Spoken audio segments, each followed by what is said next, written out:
Jadi Ferdy Sambo bersama dengan Irjen Suwondo Nainggolan, Irjen Adi Derian memimpin operasi calon presiden potensial 2024 dengan dana judi 303. Targetnya apa? Menjadikan Sambo sebagai Kapolri pada tahun 2024. Inilah jejak digital Kaisar Sambo. Bahkan ini jejak-jejaknya, jaringan-jaringannya. Ternyata ini adalah proyek 2024. Apa isinya? Info di permukaan, Sambo ditahan di Mako Brimob. Padahal kenyataannya sampai hari ini berada di Hotel Aston. Hasil daripada 3 tokoh togut internasional ini melahirkan generasi Sambolado. Saya 1 minggu yang lalu mendatangi Habib Rizik di rumah beliau di Petamburan. Itu saya lihat tangan beliau kisut. Bahwa ternyata saya sudah diintai oleh intelijen, Mossad dan CIA. Sehingga akhirnya benar, Pak, saya dihabisi perjalanan antara Jakarta, Jeddah. Saya dapat info sebenarnya menurut ilmu kedokteran saya sudah mati, Pak. Oligarki. Ini pemilik utama TNI Polri. Nah, inilah strategi, 9 strategi Yahudi di Indonesia menghancurkan umat Islam di Indonesia. Jadi ini 9 ini sudah diterapkan di Indonesia. Targetnya 2025. Memang Dajjal yang asli belum muncul, tapi sistem Dajjal sudah. Nah, ini tokohnya. Siapa yang menggerakkan di Indonesia? Jadi Ferdy Sambo bersama dengan Irjen Suwondo Nainggolan, Irjen Adi Derian memimpin operasi calon presiden potensial 2024 dengan dana judi 303. Targetnya apa? Menjadikan Sambo sebagai Kapolri pada tahun 2024. Inilah jejak digital Kaisar Sambo. Bahkan ini jejak-jejaknya, jaringan-jaringannya. Ternyata ini adalah proyek 2024. Apa isinya? Info di permukaan, Sambo ditahan di Mako Brimob. Padahal kenyataannya sampai hari ini berada di Hotel Aston. Hasil daripada 3 tokoh togut internasional ini melahirkan generasi Sambolado. Saya 1 minggu yang lalu mendatangi Habib Rizik di rumah beliau di Petamburan. Itu saya lihat tangan beliau kisut. Bahwa ternyata saya sudah diintai oleh intelijen, Mossad dan CIA. Sehingga akhirnya benar, Pak, saya dihabisi perjalanan antara Jakarta, Jeddah. Saya dapat info sebenarnya menurut ilmu kedokteran saya sudah mati, Pak. Oligarki. Ini pemilik utama TNI Polri. Nah, inilah strategi, 9 strategi Yahudi di Indonesia menghancurkan umat Islam di Indonesia. Jadi ini 9 ini sudah diterapkan di Indonesia. Targetnya 2025. Memang Dajjal yang asli belum muncul, tapi sistem Dajjal sudah. Nah, ini tokohnya. Siapa yang menggerakkan di Indonesia?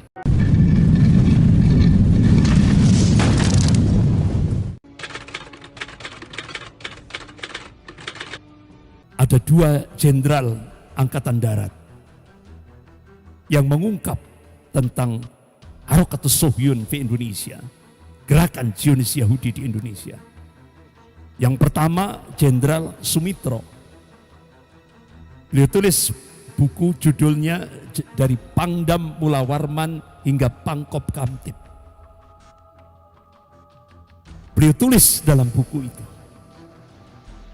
gerakan Zionis internasional Yahudi di Indonesia itu benar-benar sudah menguasai semua lini kehidupan. Polis, Sosbud, Hankam, semuanya. Sumber daya alam seluruh Indonesia sudah dikuasai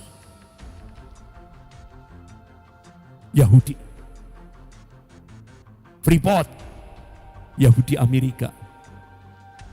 Itu tambang emas terbesar tingkat dunia. Ternyata masih ada tambang emas terbesar lagi, lebih besar daripada Freeport. Mana Pak? Halmahera. Sudah dikuasai Yahudi Cina. Itu Pak. Bahkan pernah Bapak, Ibu yang dirahmati Allah, 2 pakar kimia Indonesia sempat, singkat cerita, beliau punya perusahaan kecil-kecilan. Akhirnya pakar kimia Cina minta sampel dari 2 pakar kimia adik beradik ini, kakak beradik ini tadi, 2 saudara ini. Akhirnya dikirimkan sampel. Setelah itu kakak beradik ini tadi, pakar kimia, 2 pakar kimia ini, bersaudara ini, langsung diundang ke Cina. Sampai di Cina dipertemukan oleh pakar kimia di Cina. Umurnya 84 tahun. Pakar kimia di Cina. Singkat cerita, dalam satu dialog, pakar Cina ini ngomong, kami di Cina sudah bikin power bank. Kombinasi antara litium dan nikel lateral. Sehingga di power bank itu kita isi 15 kilowatt energi listrik. Nah kalau kita di Indonesia power bank kan untuk ngecas HP. Di Cina sudah dibikin power bank untuk menyimpan energi listrik 15 kilowatt. 15.000 kalau tidak salah, 15.000 kilowatt. Sementara kita beli pulsa token 100.000 dapat berapa watt? Nah ini power bank ini bisa menampung 15.000 kilowatt.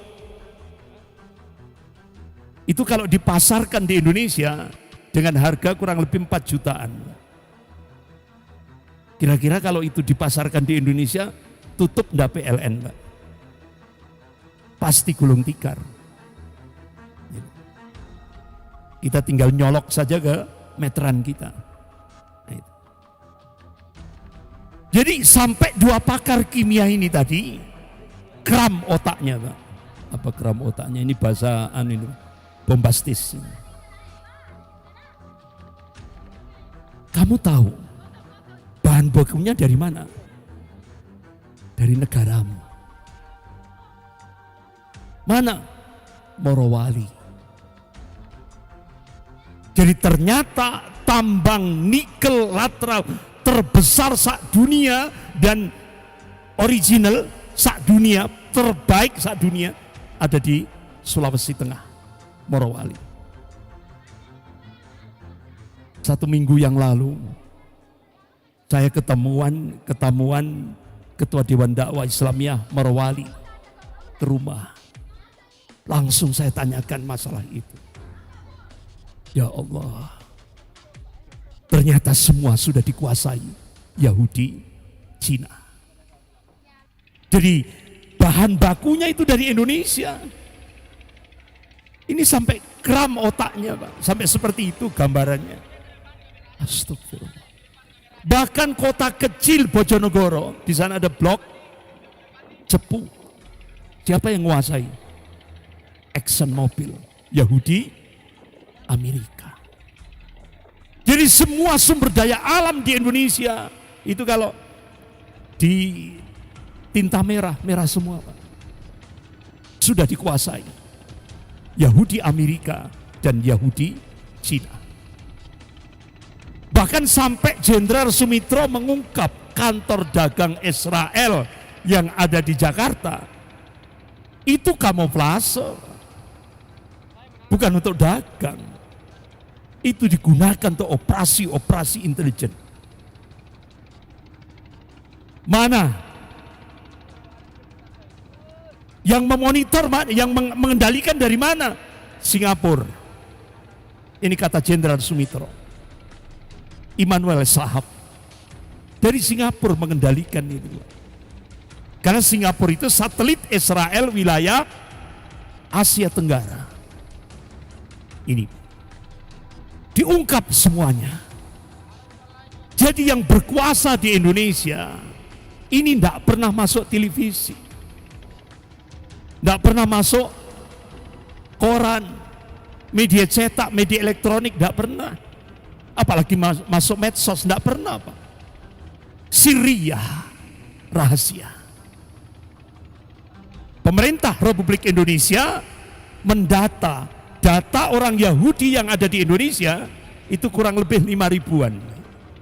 Itu rata-rata Yahudi keturunan Belanda dan Yahudi keturunan Irak. Bapak-bapak, ibu yang dirahmati Allah. Ada yang tahu Yahudi masuk Malang, bangun peresmian markas Yahudi di Malang tahun berapa Pak? Ada yang tahu? Ada yang tahu? 1935 sudah diresmikan markas Yahudi Malang. Di mana? Jalan Cerme nomor 16. Gedung RRI. Sekarang jadi Hotel Salimar. Bapak Ibu kalau lihat foto-foto Malang Tempo dulu, itu ada simbol Freemasonry, Zionis Yahudi. Masih ada foto-foto Malang Tempo dulu. Ada itu. Itu diresmikan 1935. Terakhir markas Yahudi yang dibangun di Malang itu di Desa Sumberdem, Kecamatan Wonosari, Kabupaten Malang. Berapa Pak arealnya? 5 hektar. 5 hektar. Di Desa Sumberdem, Kecamatan Wonosari, Kabupaten Malang. Siapa yang bawa? Madam Blavatsky. Madam Blavatsky. Itu di Desa Sumberdem, Kecamatan Wonosari, Kabupaten Malang. Dan itu saya jadikan sebagai bahan tesis saya ketika mengajukan ujian tesis di Pascasarjana. Alhamdulillah saya melakukan riset sampai Aceh. Tidak hanya Malang, sampai Aceh, Jakarta, Aceh. Bapak-bapak, ibu-ibu yang dirahmati Allah. Bahkan kuburan orang-orang Yahudi yang paling tua seluruh dunia bukan di Palestina, di Israel, bukan. Bukan di Paris, Prancis, bukan di New York, Amerika, bukan di Australia, bukan di Singapura. Tapi kuburan orang-orang Yahudi yang paling tua seluruh dunia ada di Jalan Tanah Abang 1 nomor 1, Jakarta Pusat. Ketika saya masuk, itu peresmiannya bulan Juli 1600 sekian. Ada yang sudah lahir. Bulan Juli 1600 sekian. Itu ditandatangani. Prasasti peresmian kuburan milik orang Yahudi di Indonesia. Itu Jalan Tanah Abang 1 nomor 1. Saya masuk, saya lihat kuburannya Jenderal Kohler.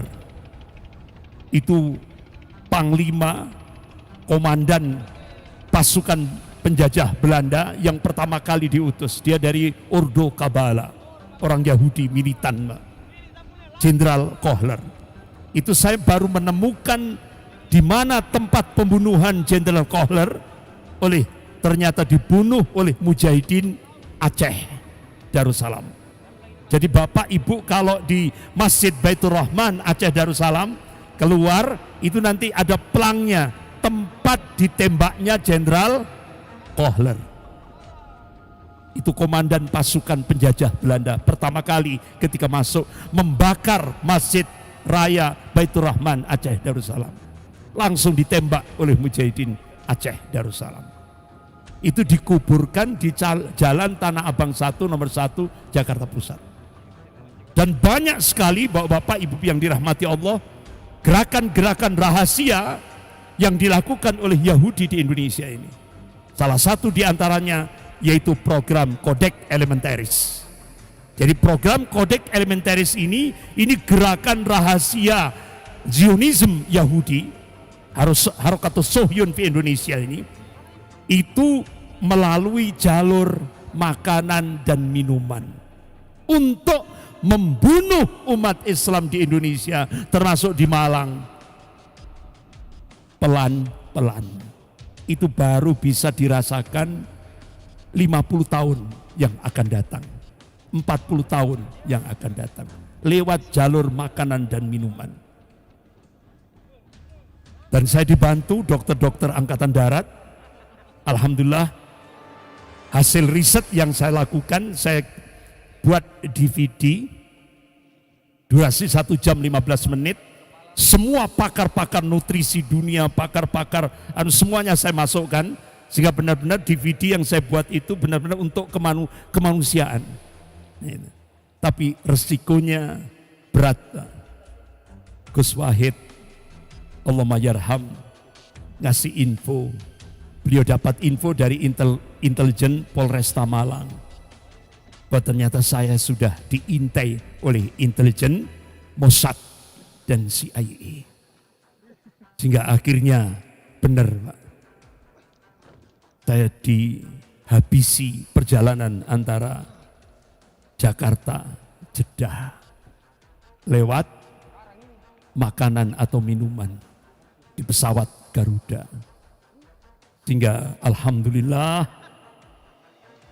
dokter-dokter dari Riyadh diterbangkan ke Jeddah untuk mengoperasi saya.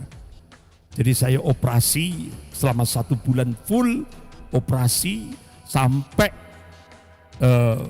pemulihan itu di rumah sakit kerajaan Saudi, yaitu rumah sakit King Fahd Jeddah. Jadi kepala saya ini dibor 2 untuk mengambil racunnya. Kemudian supaya pendarahan di otak saya tidak menyebar, akhirnya pakai endoskopi untuk di clipping, ya, seperti yang disampaikan Dokter Usama. Beliau adalah dokter bedah saraf otak dari Riyadh, ibu kota negara Saudi, mengomandani operasi yang dilakukan di rumah sakit King Fahd Jeddah. Alhamdulillah. Jadi sampai saya dapat info sebenarnya menurut ilmu kedokteran saya sudah mati, Pak. Tapi alhamdulillah Allah masih memberikan kehidupan. Alhamdulillah Allah masih memberi kehidupan. Sampai saya nyampe di Malang, Dokter Farhad Balafif, itu dokter spesialis bedah saraf otak. Beliau mengkoordinir 9 dokter spesialis untuk melakukan recovery selama 6 bulan. Sempat saya tanya, Dokter Farhad, saya tidak mampu untuk membayar 9 dokter spesialis ini. Bagaimana Dokter Farhad? Ustadz Andri, mosok Ustadz itu sing boleh jihad, dokter gak oleh jihad. Saya dijawab seperti itu. Jadi selama 6 bulan saya recovery, proses recovery, ya, pemulihan itu. 9 dokter spesialis ini tidak mau dibayar, Pak. Semuanya gratis. Alhamdulillah. Jadi itulah resiko. Bapak-bapak, ibu-ibu yang dimuliakan Allah. Kemudian buku yang kedua yang ditulis oleh Jenderal Angkatan Darat, yaitu Bapak Letnan Jenderal Z.A. Maulani. Beliau Kepala Bakin Badan Koordinasi Intelijen Republik Indonesia. Nah, hampir kurang lebih 70 ulama seluruh Jawa Timur diundang di Masjid Al-Hilal Surabaya. Alhamdulillah saya juga diundang. Saya benar-benar memberikan apresiasi kepada beliau. Jadi beliau menulis buku judulnya Yahudi Menggenggam Dunia. Bapak-bapak, ibu-ibu yang dirahmati Allah, singkat cerita, beliau meninggal tidak wajar. Artinya ada konspirasi intelijen untuk membunuh beliau. Jadi rata-rata yang mengungkap gerakan Zionis rahasia Yahudi di Indonesia ini rata-rata terkena ini tadi, operasi intelijen. Nah, jadi memang berat mengungkap Yahudi ini di Indonesia. Makanya yang berkuasa di Indonesia itu bukan yang di permukaan. Yang berkuasa di Indonesia sampai hari ini gerakan Zionis Yahudi internasional. Nah, yang formal-formal ini proksi. Proksi, apa proksi? Boneka. Ya, ini jujur saja. Bapak-bapak, ibu-ibu yang dirahmati Allah. Bahkan bapak, ibu-ibu kalau lihat di mata uang $1, itu nampak dengan jelas simbol mata satu dan piramid. Ini di bawahnya itu ada tulisan Novus Ordo Seclorum. Kalau di bahasa Inggris kan The New World Order, tatanan dunia baru. Kalau bahasa kita, bahasa agama kita, sistem Dajjal. Jadi visi misi Yahudi itu sudah terungkap secara vulgar di mata uang $1. Nah, kira-kira di Indonesia apa sudah? Sudah. Hanya kita saja yang tidak sadar. Sudah. Memang Dajjal yang asli belum muncul. Ya. Tapi sistem Dajjal sudah. Full kalau bahasa Jawa, ceto, welo-welo sudah. Tidak samar lagi. Nah, ini. Jadi ambisi Yahudi di Indonesia dan bahkan seluruh dunia, dia ingin menjadikan seluruh dunia ini di bawah kontrol dan otoritasnya. Itulah ambisi Yahudi. Mereka jumlahnya sedikit, tapi mereka ingin menguasai dunia. Bapak, ibu bisa lihat dalam surah Al-Isra ayat 1 sampai 7. Dibaca tafsirnya, asbabun nuzulnya, lengkap. Kita bisa mengungkap tentang Yahudi. Surah Al-Isra ayat 1 sampai 7. Sampai endingnya. Apa yang ditakdirkan oleh Allah dan itu pasti terjadi. Itu Allah ungkap dalam surah Al-Isra ayat 7. Bapak-bapak, ibu yang dirahmati Allah. Nah, sekarang Indonesia itu sedang diincar atau sedang dijajah ya, oleh proksi Yahudi. Kenapa saya mengatakan Cina dan Amerika ini proksi Yahudi yang sekarang benar-benar mencengkeram Indonesia? Ini yang ngomong Dr. Mahathir Mohamad. Waktu itu beliau masih menjadi Perdana Menteri Malaysia. Di pertemuan internasional, Bapak-bapak, Ibu yang dirahmati Allah, di pertemuan internasional seluruh dunia Islam termasuk dari Indonesia, beliau pidato, the Jewish disrupt by proxy. Jadi Yahudi itu untuk menguasai dunia ini lewat proxy, boneka. Nah, sekarang tangan kanan Yahudi Ya, tangan kanan Yahudi itu adalah Amerika. Tangan kiri Yahudi itu adalah Cina. Ini proksi. Ini yang membongkar, mengungkap adalah Dr. Mahathir Muhammad. Bapak-bapak, ibu-ibu yang dimuliakan Allah. Nah, inilah strategi, 9 strategi Yahudi di Indonesia menghancurkan umat Islam di Indonesia. Ini diungkap, ada sebuah buku yang diterjemahkan dari bahasa Rusia ke bahasa Indonesia. Jadi dari bahasa Rusia diterjemahkan ke bahasa Indonesia. Protocol of Zion. Ini judul buku itu. Dari bahasa Rusia ya, diterjemahkan ke bahasa Indonesia tentang blueprint Zionisme Yahudi untuk menguasai dunia. Dan buku yang kedua yang ditulis oleh Reb Epperson, ini judulnya Invisible Hand. Jadi kekuatan tangan yang tidak terlihat. Artinya Pak, operasi-operasi Zionisme Yahudi tidak nampak. Semuanya sirria. Nah, Bapak-bapak, Ibu yang dirahmati Allah, bagaimana strategi menghancurkan kaum muslimin, lebih khusus di Indonesia? Bagaimana caranya? Yang pertama, proyek pemiskinan. Ini diungkap oleh Profesor John Perkin dalam bukunya An Economic Hitman.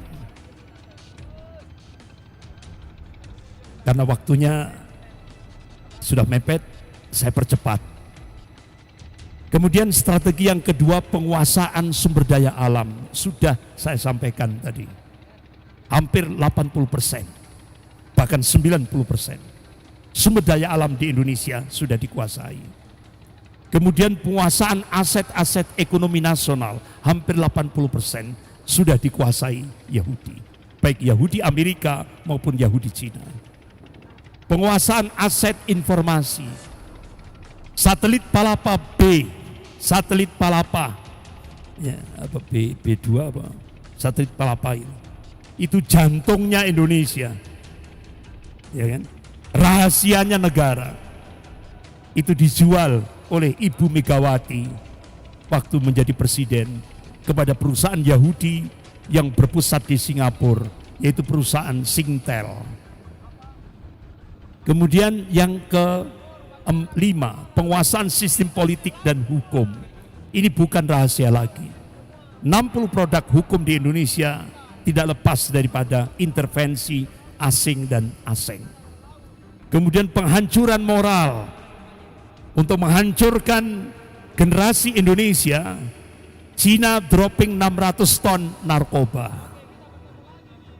Bahkan sekarang pengguna narkoba di Indonesia sudah sampai tingkat SD.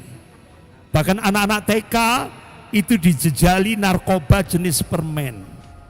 Bahkan sekarang muncul lagi narkoba jenis perangko. Itu kalau diletakkan di lidahnya anak-anak, itu sudah terjadi di Indonesia, mereka muncul halusinasi. Jika terjadi di Indonesia pembunuhan, jadi kakak bunuh adiknya karena pengaruh narkoba jenis perangko. Jadi Cina untuk menghancurkan generasi Indonesia dropping 600 ton narkoba. Amerika untuk menghancurkan generasi di Indonesia, gerakan feminisme, gerakan kesetaraan gender. Belum selesai kesetaraan gender, LGBT. Ini lebih dahsyat. Lebih dahsyat. Kemudian penghancuran militansi Islam lewat apa? Stigma radikalisme, terorisme dan sebagainya. Deislamisasi dengan proyek deradikalisasi Islam. Ada lagi sekarang bahasanya ada elegan, agak sopan bahasanya apa? Moderasi Islam. Itu adalah proyek deislamisasi. Kemudian konversi agama atau pemurtatan. Ini kolaborasi antara negara-negara barat dan lembaga-lembaga misionaris dunia. Jadi ini 9 ini sudah diterapkan di Indonesia. Targetnya 2025. Umat Islam harus melek ini. Bahkan Edmund Paris mengungkap di Indonesia ini, Pak. Jadi dia mengatakan kurang lebih 33.000 orang disebar di seluruh dunia, ordo Jesuit. Dan mereka semuanya disebar di berbagai profesi. Prajurit dalam pasukan rahasia angkatan bersenjata, pemimpin partai politik, pejabat tinggi, para jenderal, penegak hukum, dokter, akademisi, budayawan, aktivis LSM dan HAM. Nah, ini tokohnya. Siapa yang menggerakkan di Indonesia? Itu Peter Buck.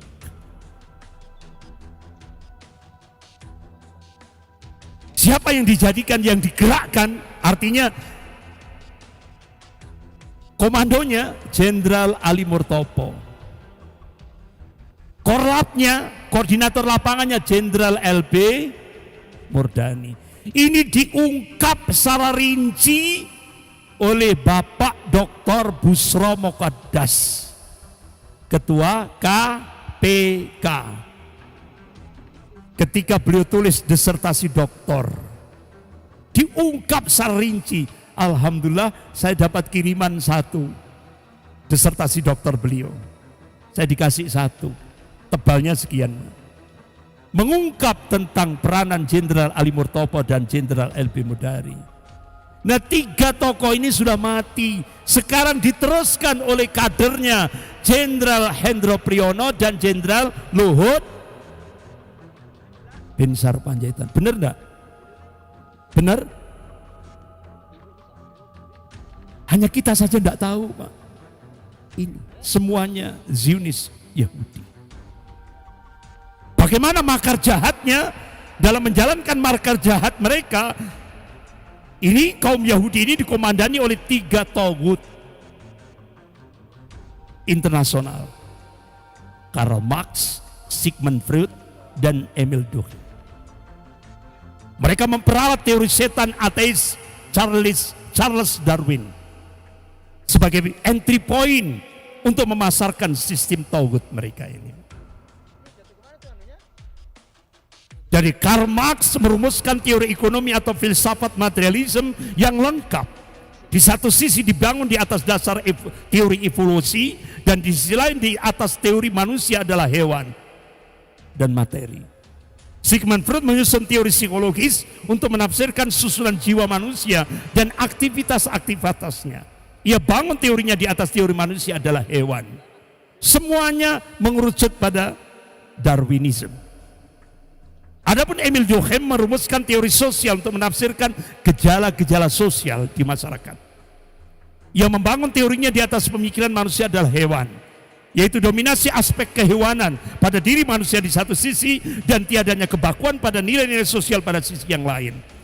Ketiganya melayani dan mengembangkan teori Darwin sampai taraf yang bahkan belum terbetik dalam benak Darwin sendiri. Akhirnya muncullah di Indonesia hasil daripada 3 tokoh tauhid internasional ini melahirkan generasi Sambolado. Sambolado. Ini hasil dari pemikiran 3 tokoh internasional itu. Dikembangkan di Indonesia, lahirlah generasi Sambolado. Escobar Sambo. Hidupmu glamor tajir melintir. Di istana Polri bagaikan sultan. Harta berlimpah menggenggam tahta. Divisi Propam yang konon katanya sebagai garda terdepan. Rangkap jabatan lintas sektoral untuk mengendalikan bisnis judi, narkoba, prostitusi, hingga rekayasa kasus pembunuhan. Inilah jejak digital Kaisar Rembo. Oh, Rembo apa? Sambo. Bukan Rembo, Sambo. Nah ini Bapak-bapak, Ibu yang dirahmati Allah. Benar-benar jejak digitalnya terekam oleh umat ini. Umat Islam harus cerdas, Pak. Ya, harus melek. Ini tidak lepas daripada gerakan Zionis Yahudi internasional. Bahkan ini jejak-jejaknya, jaringan-jaringannya. Gak usah dirinci, Pak, tambah sumpek. Bapak-bapak, Ibu-ibu, tambah sumpek. Nah ternyata ini proyek 2024, target proyek 2024. Berarti kurang 2 tahun. Wa makaru wa makarallah wallahu khairul makirin. Mereka membuat makar, tapi Allah balas makar mereka. Dan Allah sebaik-baik pembuat makar. Ternyata benar, Pak. Kita teliti di dalam Al-Quran. Allah tidak pernah memerintah Nabiullah Musa untuk membunuh Fir'aun. Allah perintahkan kepada Nabiullah Musa, taat, istiqomah, berjuang. Cukup. Yang ngurus Fir'aun siapa? Allah. Begitu juga, Pak. Kita di Indonesia ini, kita harus taat pada apa yang diperintahkan oleh Allah dan Rasulnya. Taat, istiqomah, berjuang, berjuang, berjuang. Yang ngurusi Sambo, siapa yang bongkar? Allah. Ini baru, tadi kan Fir'aun original saja bagi Allah mudah. Kun, fayakun. Apalagi Fir'aun jenis KW. Sangat-sangat mudah. Makanya umat Islam ini tetap istiqomah. Ati Allah wa atiur Rasul. Istiqomah, berjuang, berjuang. Ternyata ini adalah proyek 2024. Apa isinya? Bapak-bapak, Ibu yang dirahmati Allah. Dari Ferdi Sambo bersama dengan Irjen Suwondo Nainggolan, Irjen Adi Derian, memimpin operasi calon presiden potensial 2024 yang disupport oleh oligarki. Makanya kan Bapak Ibu kan seringkali dengar oligarki, sampai tokoh-tokoh bangsa, tokoh-tokoh ulama. Siapa yang akan jadi calon pemimpin Indonesia ke depan sudah di kantongnya oligarki. Ternyata operatornya adalah Rembo. Sambo kok Rembo? Sambo. Nah ini. Jadi ini operasi calon presiden potensial mendukung calon RI 1 dengan dana judi. Dengan dana judi 303. Targetnya apa? Menjadikan Sambo sebagai Kapolri pada tahun 2024. Sehingga konsorsium 303 tetap berjalan. Info di permukaan, Sambo ditahan di Mako Brimob.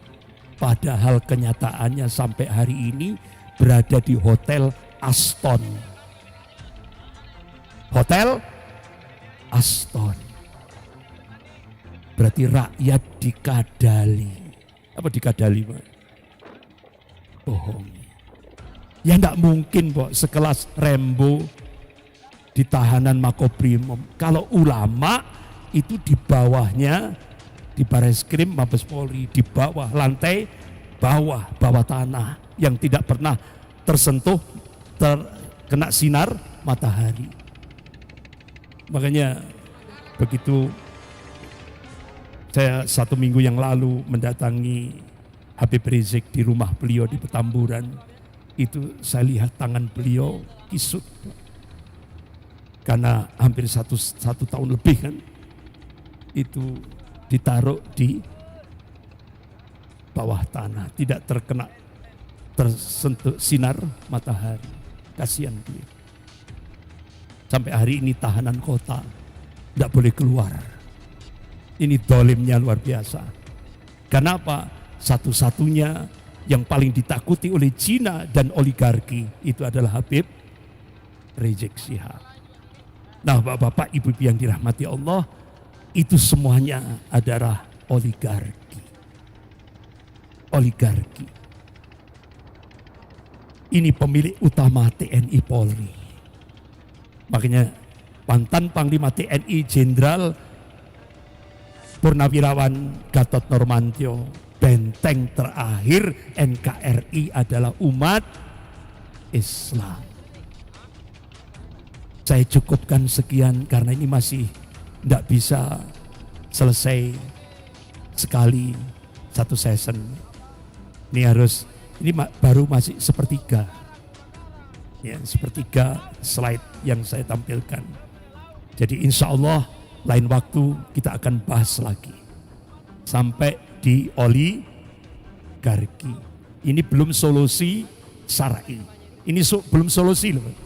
Belum solusi syar'inya. Jadi kita masih membongkar bagaimana fakta di lapangan. Ini insya Allah lain kali kita bahas kembali tentang tambahan realitas dan solusi syar'i menurut Al-Quran dan As-Sunnah. Insya Allah lain waktu kita bahas kembali. Karena waktunya terbatas, kita akhiri dengan doa kafarat majelis. Subhanakallahumma wa bihamdik, asyhadu an la ilaha illa anta astaghfiruka wa atubu ilaik. Wabillahi taufik wal hidayah. Wassalamualaikum warahmatullahi wabarakatuh.